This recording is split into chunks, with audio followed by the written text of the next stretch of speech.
चहु दिसि कंचन मंच विशाला रचे, जहाँ बैठी महिपाला तिहि पाँचे समीप चहु पासा, अपर मंच मंडली विलासा। चारों ओर सोने के बड़े बड़े मंच बने थे जिन पर राजा लोग बैठेंगे। उनके पीछे समीप ही चारों ओर दूसरे मचानों का मंडलाकार घेरा सुशोभित था। कछुक ऊंची सब भांति सुहाई, बैठी नगर लोग जहाँ जाई, तिन्नी के निकट विशाल सुहाए, धवल धाम बहुवरण बनाए। वहाँ कुछ ऊंचा था और सब प्रकार सुंदर था। जहाँ जाकर नगर के लोग बैठेंगे उन्हीं के पास विशाल एवं सुंदर सफेद मकान अनेक रंगों के बनाए गए हैं। जहाँ बैठे देखी सब नारी, जथा जोगु निज कुल, अनुहारी पुल पूर्व बालक कहीं कहीं, मृदु बचना सादर प्रभु देखा वही रचना। जहाँ अपने अपने कुल के अनुसार सब स्त्रियाँ यथा योग्य जिसको जहाँ बैठना उचित है बैठकर देखेंगी। नगर के बालक कोमल वचन कहकर आदर पूर्वक प्रभु श्री रामचंद्र जी को यज्ञशाला की रचना दिखला रहे हैं। दो सब शिशु ही विष प्रेम बस परसी, मनोहर गात तन पुल कही, अति हर्षो ही है देखी देखी दो भ्रात। सब बालक किसी बहाने प्रेम के वश होकर श्री राम जी के मनोरंगों को छूकर शरीर से पुलकित हो रहे हैं और दोनों भाइयों को देख देख कर उनके हृदय में अत्यंत हर्ष हो रहा है। शिशु सब राम प्रेम बस जाने, प्रीति समेत निकेत बखाने, निज निज रुचि सब लेही बोलाई, सहित सने जहाँ दो भाई। श्री रामचंद्र जी ने सब बालकों को प्रेम के वश जानकर यज्ञ भूमि के स्थानों की प्रेम पूर्वक प्रशंसा की। इससे बालकों का उत्साह, आनंद और प्रेम और भी बढ़ गया, जिससे वे सब अपनी रुचि के अनुसार उन्हें बुला लेते हैं और प्रत्येक के बुलाने पर दोनों भाई प्रेम सहित उनके पास चले जाते हैं। राम देखा वही अनुजही रचना, कही मृदु मधुर मनोहर बचना, लाओ निमेष मोह भुवन निकाया, रचई जासु अनुशासन माया। कोमल मधुर मनोहर वचन कहकर श्री राम जी अपने छोटे भाई लक्ष्मण को यज्ञ भूमि की रचना दिखलाते हैं, जिनकी आज्ञा पाकर माया लव लिमेश पालक गिरने के चौथाई समय में ब्राह्मणों के समूह रस डालती है। भक्ति हेतु सोई दीन दयाला, चित्तवत चकित धनुष मख साला, कौतुक देखी चले गुरु पाई, जाने विलंबो त्रास मन माही। वही दिनों पर दया करने वाले श्री राम जी भक्ति के कारण धनुष यज्ञशाला को चकित होकर आश्चर्य के साथ देख रहे हैं। इस प्रकार सब कौतुक विचित्र रचना देखकर वे गुरु के पास चले। देर हुई जानकर उनके मन में डर है।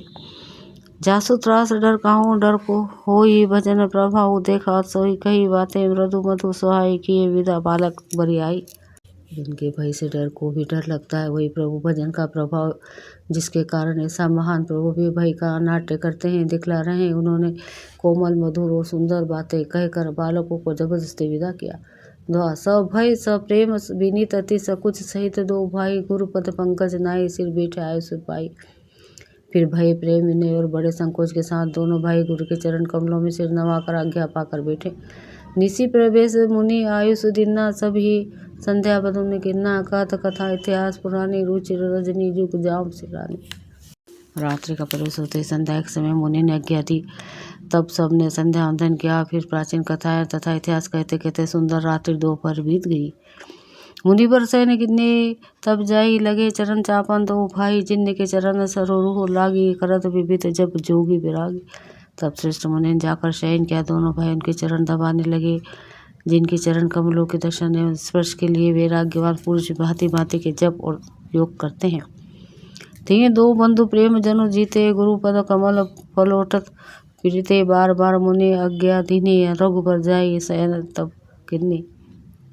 ये दोनों भाई मानो प्रेम से जीते हुए प्रेम पूर्वक गुरु जी के चरण कमलों को दबा रहे हैं। मुनि ने बार बार आज्ञा दी। तब रघुनाथ जी ने जाकर शयन किया। चापत चरण लखूर अलाय, सभय सप्रेम परम सचुपाए, पुनि पुनि प्रभु का सो बहु ताता, पोड़े तरी धरी उर पद जल जाता। श्री राम जी के चरणों को हृदय से लगाकर भय और प्रेम सहित परम सुख का अनुभव करते हुए लक्ष्मण जी उनको दबा रहे हैं। प्रभु श्री रामचंद्र ने बार बार कहा, हे तात अब सो जाओ। तभी उन चरण कमलों को हृदय में धर कर लेट रहे हैं। दो उठे लखुन निसी विगत सुने, अरुणा सीखा धुनि कान गुरते, पहले ही जगतपति जागे रमु सुजान। रात बीतने पर मुर्गे का शब्द कानों सुनकर लक्ष्मण जी उठे। जगत के स्वामी सुजान श्री रामचंद्र जी भी गुरु से पहले ही जाग गए। सकल सोच करी जाए नहाय नित्य निभाही मुनि सिरनाए समय जाने गुराय सुपाही लेन प्रसून चले दो भाई। सब सोच क्रिया करके जाकर नहाए। फिर संध्या अग्निहोत्री दी नित्य कर्म समाप्त करके उन्होंने मुनि को मस्तक नमाया।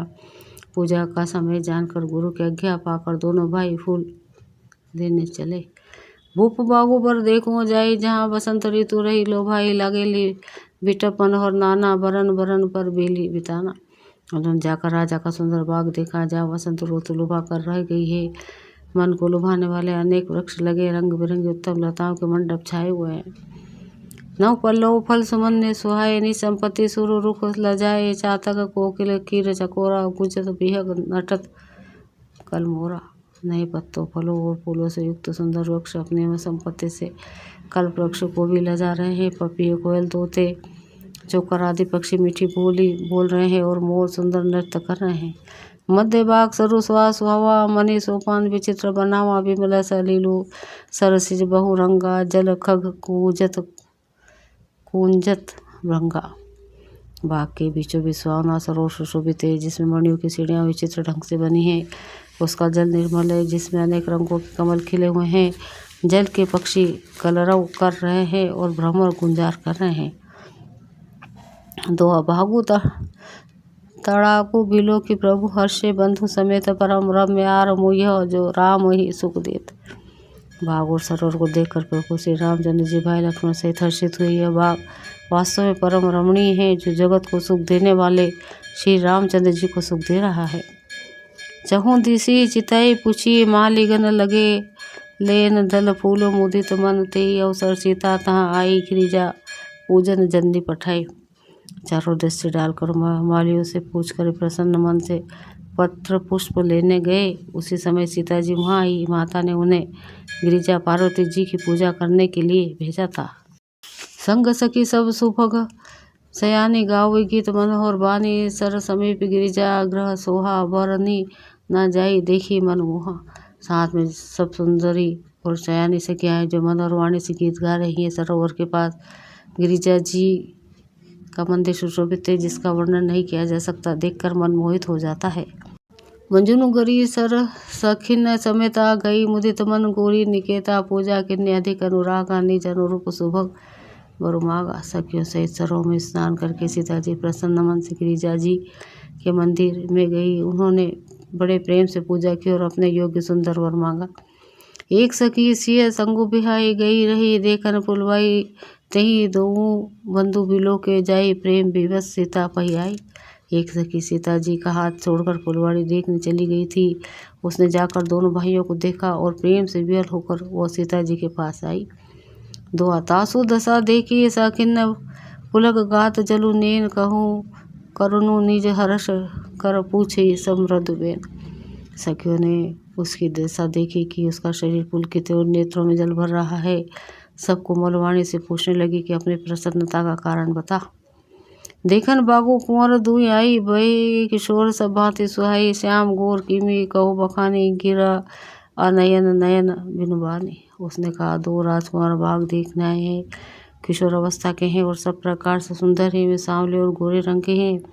उनके सौंदर्य को मैं कैसे बखान करूं, कहूँ वाणी बिना नेत्र की है और नेत्रों के वाणी नहीं है। सुनी हर्षे सब सखी सयानी सिया ही अति उत्कंठा जानी एक कही इंद्र पसुत तेई लाली सुने जे मुनि संग आई काली। यह सुनकर और सीता जी के हृदय बड़ी उत्कंठा हो जानकर सब सयानी सखियाँ प्रसन्न हुई। तब एक सखी कहने लगी, हे सखी ये वही राजकुमार है जो सुना है कि कल विश्वामित्र मुनि के साथ आए हैं। जिन निज रूप मोहनी डारी किन्नर रो बस नगर नर नारी बरनत छवि जाता सब लोग आवसी देख ही देखन जोगु। और जिन्होंने अपने रूप को मोहिनी डालकर नगर के स्त्री पुरुषों को अपने वश में कर लिया है, जहाँ तहाँ सब लोग उन्हीं की छवि का वर्णन कर रहे हैं। अवश्य चलकर उन्हें देखना चाहिए, वे देखने के ही योग्य हैं। तासु बचन अति स्याही सुहाने दरस लागी लोचन अकुलाने चली अग्र करी प्रिय सखी सोई प्रीति पुरातन लखई न कोई। उसके वचन सीता जी को अत्यंत प्रिय लगे और दर्शन के लिए उनके नेत्र कुला उठे। उसी प्यारी सखी को आगे करके सीता जी चली और पुरानी प्रीति को कोई लख नहीं पाता। दो सुमिरी सिय नारद वचन उपजी प्रीति पुनीत चकित बिलोकति सकल दिशि जनो शिशु मृगी सभित। नारद जी के वचनों का स्मरण करके सीता जी के मन में पवित्र प्रीति उत्पन्न हुई। वे चकित होकर सब और इस तरह देख रही मानो डरी हुई मृग छोनी इधर उधर देख रही हो।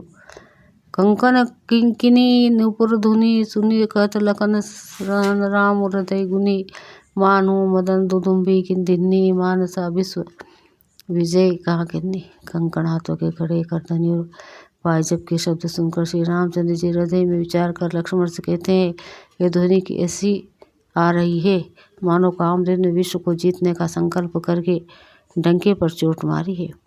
अस कही प्रिय जिताए तही ओरा सिए मुख शशि भय नयन चकोरा भय बिलोचन चारुआ चंचल मन हूँ सकुची नीमी तजय दिग चल।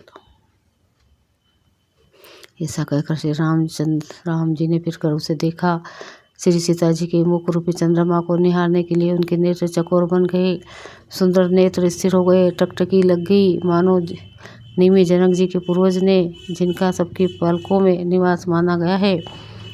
लड़की दामाद के मिलने प्रसंग को देखना उचित नहीं, इस भाव से सकुचा कर पलकें छोड़ दी, पलकों में रहना छोड़ दिया, जिससे पलकों का गिरना रुक गया।